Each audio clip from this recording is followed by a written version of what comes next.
제목을 하나님 앞에서 라는 제목으로 말씀을 전하려 합니다.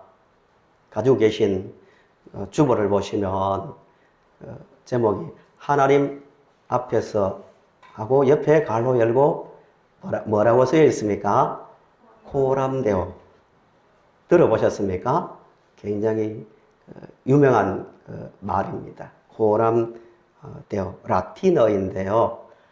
굳이 코람데오를 적어 놓은 이유는 뜻이 코람데오, 데오는 하나님이고 코람은 앞에서, 하나님 얼굴 앞에서 뭐 이런 뜻이에요. 합치면 하나님 앞에서 같은 뜻이죠.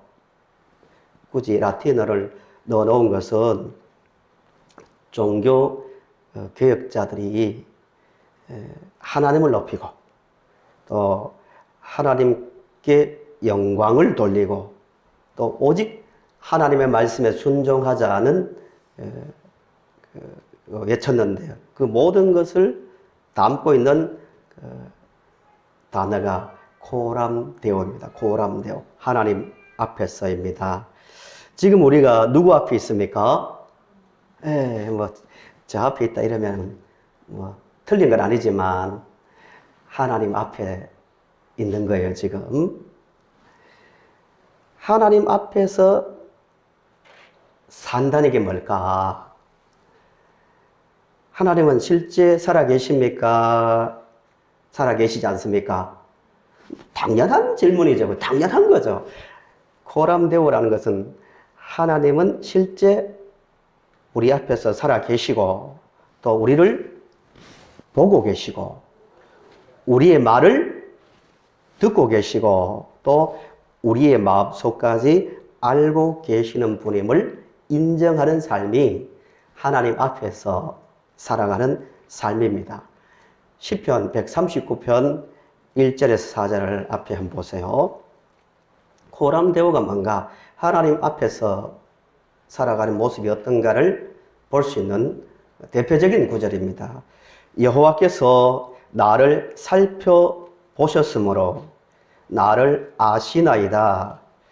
주께서 내가 앉고 일었음을 아시고 멀리서도 나의 생각을 밝히 아시오며 나의 모든 길과 내가 눕는 것을 살펴보셨으므로 나의 모든 행위를 익히 아시오니 여호와여 내 혀의 말을 알지 못하시는 것이 하나도 없으시리이다. 이게 코람데오입니다.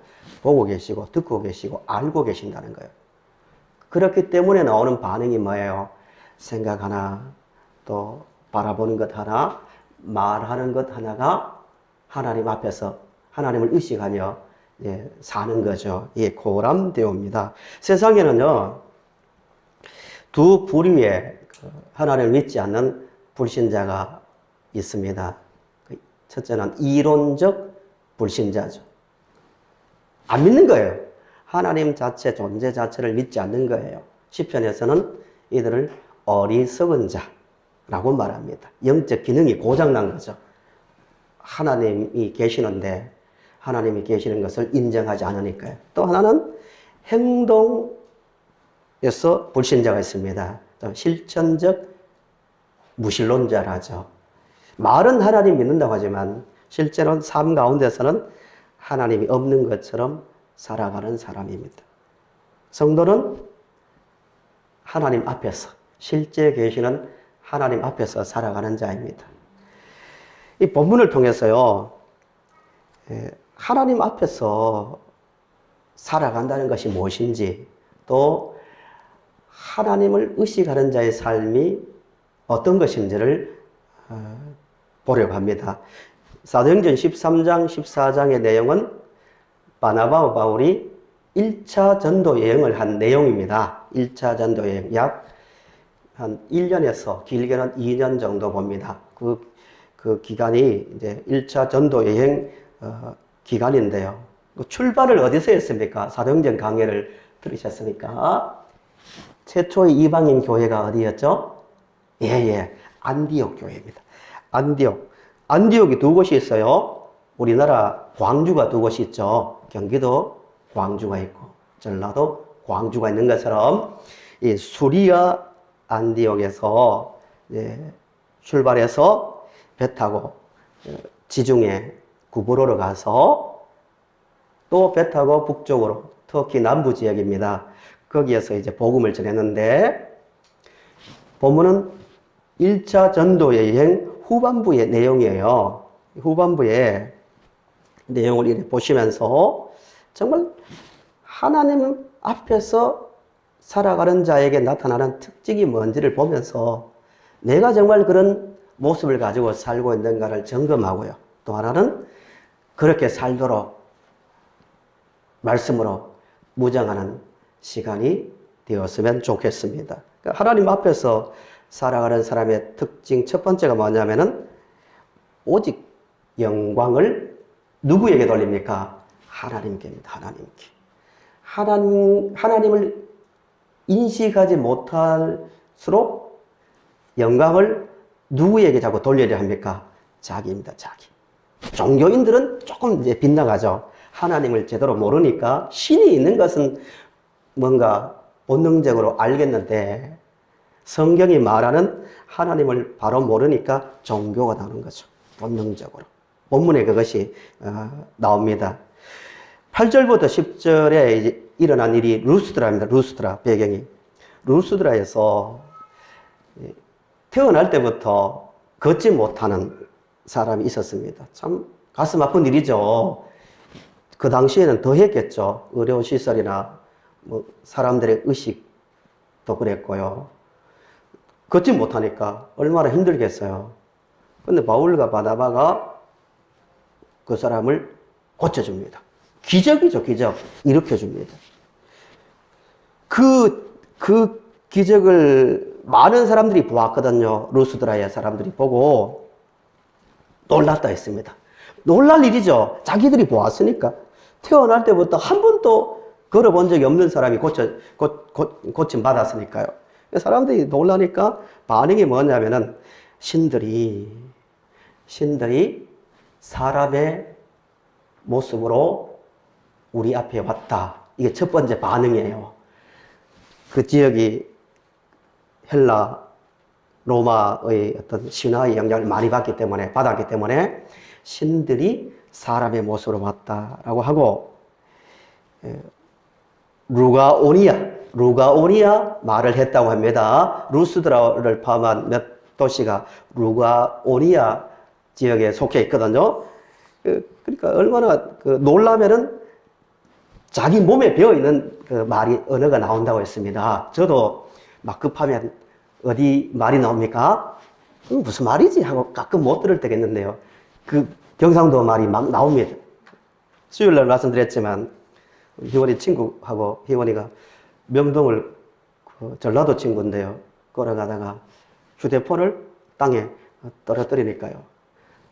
그냥 처음에는 서울말로 너 그랬니? 하고 이렇게 서울말을 쓰다가 제 휴대폰이 땅에 떨어지니까 놀라가지고 어메 했다는 거예요. 이 본능적 언어죠. 이들도 너무 놀라니까 루가오니아 자기 몸에 배어있는 말로 이들은 사람의 모습으로 온 우리 앞에 온 신이라고 소리를 높였습니다. 그리고 12절을 보시면 바나바와 바울을 보고 바나바를 보고는 제우스 로마 신화로는 주피터죠. 주피터 신들의 아버지 정도 되겠죠. 바나바를 보고 나이가 좀 있어 보였는지 바나바는 제우스다. 바울을 보고는 바울이 좀 거기서 말을 주도적으로 한 것 같아요. 그러니까 말의 신, 그러니까 헤르메스다 이렇게 하고 사람들이 막 소리를 지르는 거예요. 그리고 13절을 보시면 제우스 산당의 제사장이 뭐와 무엇을 가지고 왔다고요? 소와 화환들을 가지고 무리와 함께 제사를 지내려고 하는 거예요. 그 장면이 눈에 그려지죠? 떠올라니까 이 본능이에요. 잘못하면요, 교회에 다녀도 이런 종교성을 가지고 하나님을 알고 섬기기 쉽습니다. 잘못 아는 거죠. 보세요. 소를 끌고 올 정도면은 얼마나 헌신적입니까? 자기 집에 소 끌고 오라면 끌고 올 수 있겠습니까? 우리로 말하면은 그 솥값이 얼마나 비싼데, 그리고 막 이 꽃들을 장식해서 가지고 와서 제사전에 열정이 있는 거예요. 열정도 있고 헌신적인 모습도 있고요. 또 확신도 있잖아요. 틀림없이 저들은 제우스고 또 헤르메스다고. 그렇게 교회에 다니면서도 이 종교성을 가지고 하기 쉬운 거예요. 열정도 있고 헌신적이지만. 하나님을 바로 알려면 하나님 말씀을 통하여 인격적으로 이해를 하고, 그렇게 해야 바른 믿음의 모습이 나오는 거예요. 어쨌든 이런 행동을 할 때 바울과 바나바가 보인 이 반응입니다. 하나님 앞에서 사는 사람의 모습, 첫 번째가 뭐라고 했습니까? 하나님께 영광을 돌립니다. 바나바가 놀라가지고 바나바와 바울이 옷을 찢고 화가 나서 찢은 것도 있지만, 유대인들은요 답답하고 당황스럽고 뭔가 상대에게 이해를 시키려면 확신을 가지고 이렇게 옷을 찢는 어떤 습관이 있습니다.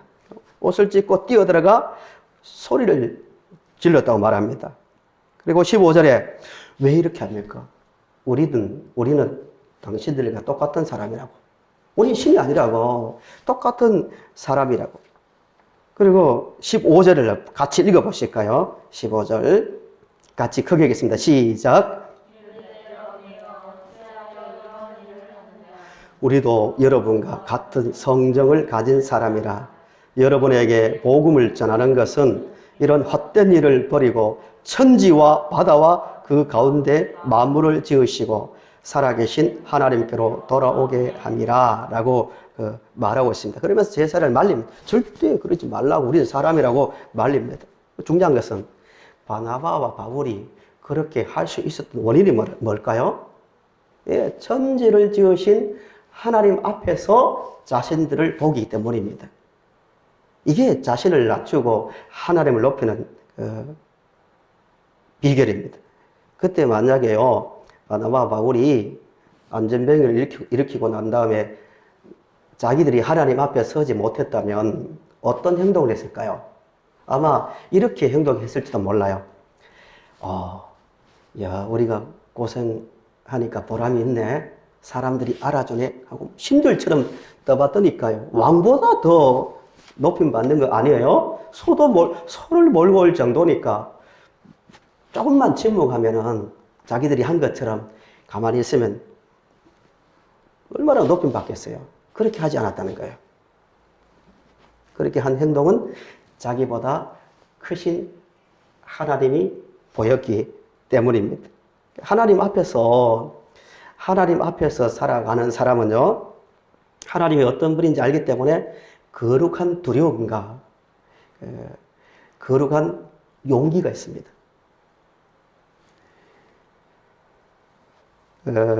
좀 보수적인 교회들은요, 지금은 그런 모습이 좀 많이 없어졌지만, 예배 시간에요, 찬양대가 찬양을 하거나 또 앞에 나와서 어떤 성도님이 특송을 하고 나면은 어떤 교회는 박수를 막 치잖아요. 그죠? 근데 금지했습니다. 절대 박수 금지. 보수적인 교회에서 그게 있었습니다. 왜? 잘못하면 그 영광이 누구에게 돌아가기 때문에 사람에게 돌아갈까봐. 예배는 오직 하나님께 영광인데 어떤 행동을 하더라도 뭐 찬송을 하든 뭐 헌신을 하든 사람에게는 예배 시간에는 박수를 못 치도록 했습니다. 강고 시간에도 마찬가지고요. 이 정신이죠, 정신. 너무 그렇다고 막 딱딱하게 예배 시간에 막 가만히 인상 쓰고 앉아 있으라는 말은 아니죠. 정신입니다. 바울과 바나바도 하나님 앞에 서 있었기 때문에 그런 거룩한 두려움이 있었다는 거예요. 하나님께 영광을 돌려야지 사람에게 돌리면 안 된다고요. 교회를 가장 힘없게 만들고 가장 세상 어떤 세속화시키는 때가 언제냐 하면요, 사람이 주목받을 때입니다. 사람이. 어떤 동기가 되었던 사람이 주목받으면 교회는 힘이 빠집니다. 왜 그럴까요? 사람이 주목받고 사람이 높여진다는 것은 그 순간만큼은 누가 인식되지 않는다는 거예요. 하나님이 보이지 않기 때문에 나오는 행동들입니다. 우리 교회도 그런 점에서 항상 정신을 차려야 됩니다. 항상 누구를 높여야 됩니까? 하나님을 인식하면서. 우리 하나님 앞에 있잖아요, 지금. 하나님을 높일 때 가장 강한 교회가 되는 거예요. 개인 생활도 마찬가지입니다. 개인 생활 가운데서 가장 영적으로 어두워지고 왠지 모르게 교회는 다니지만 힘이 막 빠지고 말씀을 들어도 별로 다가오지 않고 이렇게 약해지는 때가 언제냐면은 세상이 내가 살아가는 주변의 환경이 안 좋고 세상이 강해서 내가 힘이 없어지는 것이 아니라 내가 크신 하나님을 바라보지 못하고 그 하나님을 인정하지 못하기 때문에 약해지는 거예요. 지금 어떤 삶을 살고 있습니까? 나는 왜 이렇게 무기력한가? 나는 왜 이렇게 무능한가? 세상은 저렇게 강하고 빨리 변하는데 이런 생각이 들 때가 없습니까? 정신을 차려야 됩니다. 그때도 세상보다 크신 하나님, 나를 잡고 있는 크신 하나님을 볼 수 있기를 간절히 바랍니다. 이게 하나님 앞에서 살아가는 교회요. 하나님 앞에서 살아가는 성도의 모습입니다. 두 번째로요. 하나님 앞에서 살아가는 자는 용기를 가지고 철저하게 하나님의 말씀에 순종합니다. 누구의 말씀에 순종한다고요? 당연하죠. 당연하죠. 15절에 고백한 그들이 천지를 지으신 하나님, 다스리시는 하나님을 믿으면 누구 말을 듣겠습니까? 무슨 말을 듣더라도 하나님 말씀을 듣게 되어 있습니다. 성경 가지고 계신 있는 성경을 19절을 보세요. 19절. 루스드라에서 자기들에게 제사를 못하게 하고 난 다음에 일어난 일입니다. 19절 제가 읽습니다. 유대인들이 안디옥과 이고니온에서 와서 무리를 뭐 했습니까? 충동하는 거예요. 충동. 지난주에 나사로가 죽은 지 나흘 된 나사로를 살리신 기적에 대해서 표적에 대해서 말씀을 전했는데요. 썩은 냄새가 나는 나사로가 살아났다고 사람들이 다 믿던가요? 아닙니다. 그 일로 오히려 예수님을 죽이려 했습니다. 루스드라 사람들도 마찬가지예요. 와, 대단하다. 이건 신들이 한 일이다. 하고 막 굉장히 열의를 보이고, 나름대로 종교적 확신이 있었지만, 유대인들의 말에 의해서 이렇게 충동하니까 싹 돌아서잖아요. 감정적 어떤 신앙이고, 바른 지식이 없으니까 이렇게 되는 거예요. 그들이 충동되어 돌로 바울을 쳤는데 죽은 줄 알고 시내 밖으로 끌어내었습니다. 그런데 어떻게 됐습니까? 바울이 살아나서 다시 돌로 친 그 도시로 들어갑니다. 왜요? 왜 그랬을까요? 22절, 23절을 보세요. 22절, 23절. 21절부터 제가 읽어볼게요. 복음을 그 성에서 전하여 많은 사람을 제자로 삼고 루스드라와 이고니온과 안디옥으로 돌아갔대요. 루스드라에서 그런 일이 있었는데요. 왔던 곳으로 다시 돌아가는 거예요. 목적이 22절이에요. 22절. 제자들의 마음을 굳게 하여 이 믿음에 머물러 있으라 권하고 또 우리가 하나님의 나라에 들어가려면 많은 환난을 겪어야 할 것이라 라고 말합니다. 그러니까 바울과 바나바는 돌에 맞아 거의 죽은 상태까지 갔지만 깨어난 후에 다시 그곳으로 돌아간 이유는 자기들이 말씀에 1차적으로 순종한 거죠. 하나님 말씀을 전해야 된다. 반드시 전해야 된다. 또 하나는 그 도시의 성도들이 믿음이 흔들리지 않도록 믿음을 강하게 하고 또 직분을 건면하고 또 일꾼을 세우기 위해서 들어갔다는 거예요. 한마디로 말하면 철저하게 바울과 바나바는 하나님 말씀에 순종했고 또 성도들이 환란이 오더라도 그런 권면을 하잖아요. 굳게 하라.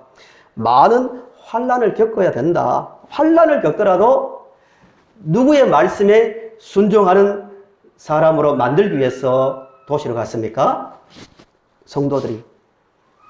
그들도 환란을 당해 돌에 맞아 죽더라도 하나님의 말씀에 순종하는 사람이 되게 하기 위해서 그렇게 했다는 거예요. 믿음은 그러니까 하나님 앞에서 살아가는 사람은 철저하게 하나님의 말씀에 순종합니다. 성도님들도 주중에 누구라고 말하지 않지만 주일날 어디 가자 말을 들었대요. 인간적으로 생각하면 참 힘든 거예요. 애매하잖아요. 가까운 사람들인데.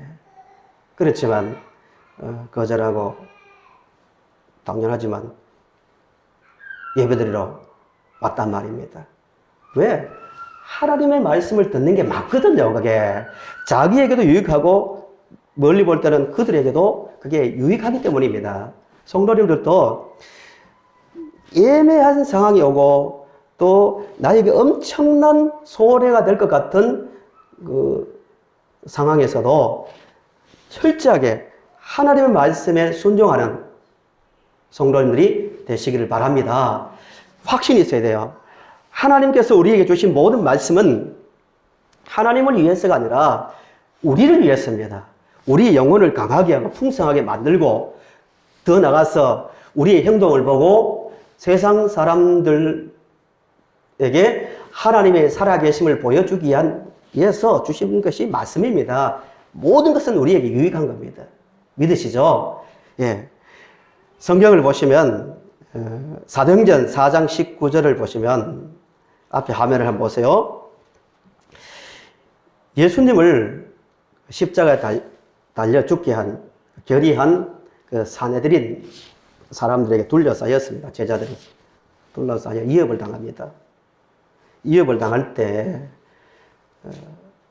제자들이 무슨 말을 했냐면은 4장 19절에 베드로와 요한이 대답하여 이르되 하나님 앞에서 너희의 말을 듣는 것이 하나님의 말씀을 듣는 것보다 뭐하라? 옳은가 판단하라. 자신 있는 말을 합니다. 예수님께서 십자가에 달려 죽으실 때 잡혔잖아요. 베드로와 제자들은 두려워서 도망을 갔습니다. 베드로는 예수님을 3번이나 부인했습니다. 모른다고. 그런 제자들이 이런 말 하는 거예요. 왜 그러냐고.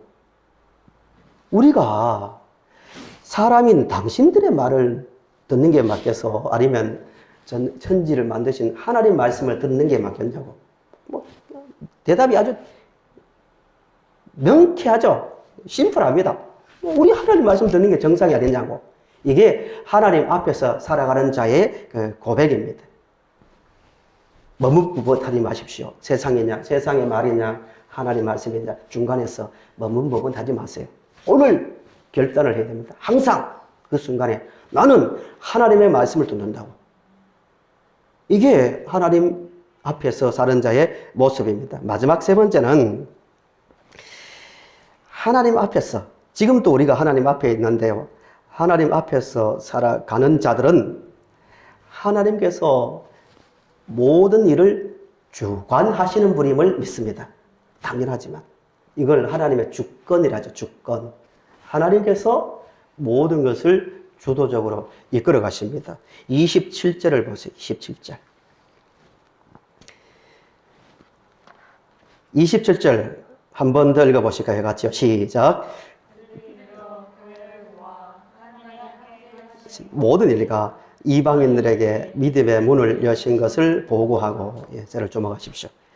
1년에서 2년 기간의 전도여행이 끝났어요. 이제 왔던 곳으로 돌아와서 이제 배를 타고 출발지인 안디옥에 돌아가서 그 지역 모든 교회 성도들을 모아놓고 보고를 하는 거예요. 전도 보고를 하는 거예요. 보고를 하는데 무슨 말을 하냐면은 27절에 일어난 모든 일을 뭐라고 표현합니까? 하나님이 함께 행하신 모든 일, 이렇게 나옵니다. 돌에 맞은 것, 유대인들이 선동해서 그 지역에서 쫓겨날 때도, 그리고 안전병기를 일으킨 것, 이 모든 것을 누가 했다고요? 하나님께서 하신 일, 이렇게 나옵니다. 뭘 말합니까? 그들은 인간의 눈으로 볼 때는 왜 이런 일이 일어났지? 정말 하나님이 살아계시면, 하나님께서 계시는데 이런 일이 일어날 수 있나? 그런 일까지도 모든 것을 하나님께서 하셨다고 분명히 말합니다. 현재 말입니다. 현재 우리와 함께 활동하시는 하나님을 믿고 있는 거예요. 그래서 하나님 면전에서 그런 고백을, 그 믿음을 가지고 고백을 하는 겁니다. 사도행전 13장 13절부터 37절 듣기만 들었어요. 바울과 바나바가 회당에 가서 복음을 전하는데 그 내용이 이거예요. 쭉 구약 역사를 쭉 말하는데 계속 반복되는 그 문장이 뭐냐면은 하나님께서 15절의 말씀을 읽고 난 다음에 17절 보시면 13장 이스라엘 백성의 하나님이 우리 조상들을 택하시고 계속 풀면 그겁니다. 하나님께서 광야 생활을 인도하시고 하나님께서 선지자를 세우시고 하나님께서 예수님을 이 땅에 보내시고 하나님께서 예수님을 살리시고 하나님께서 우리를 구원하셨다. 이게 핵심 내용입니다. 성경에 설교 원고 그대로 옮겨 놓은 것 같은 설교가 있는데요. 사도행전에 2장에 베드로 설교고 7장에 스데반 설교예요. 그들도 거의 내용이 같습니다. 하나님께서 만물을 만드시고 하나님께서 아브라함을 뽑으시고 하나님께서 이집트로 가게 하시고 하나님께서 나오게 하시고 하나님께서 광야 생활을 하게 하시고 하나님께서 어떻게 하시고 그래서 예수님을 보내시고 십자가에 달려 죽게 하시고 살리시고 승천하게 하셨다. 이게 설교의 그 주 내용입니다. 다 뭐예요? 살아계신 하나님께서 현재를 주관하고 계신다는 그 고백입니다. 말씀을 정리합니다. 성도 여러분, 우리는 이 세상이라는 이 장소를 살아가고 있습니다. 정말 하나님 앞에서 살고 있는지 사람 앞에서 살고 있는지를 우리는 확인해야 됩니다. 바울과 바나바처럼 우리는 우리 앞에 계시는 전능하신 하나님 앞에서 살아갈 수 있기를 바랍니다. 그 안에서 하나님께 영광을 돌리고 또 하나님께 순종하고 현재 일하시는 하나님을 믿고 모든 결과를 맡기고 살아가는, 그래서 이 세상을 지배당하는 것이 아니라 하나님과 동행하면서 이 세상을 이기며 저 천국을 향하여 변하지 않고 걸어가는 성도님들이 되시기를 바랍니다.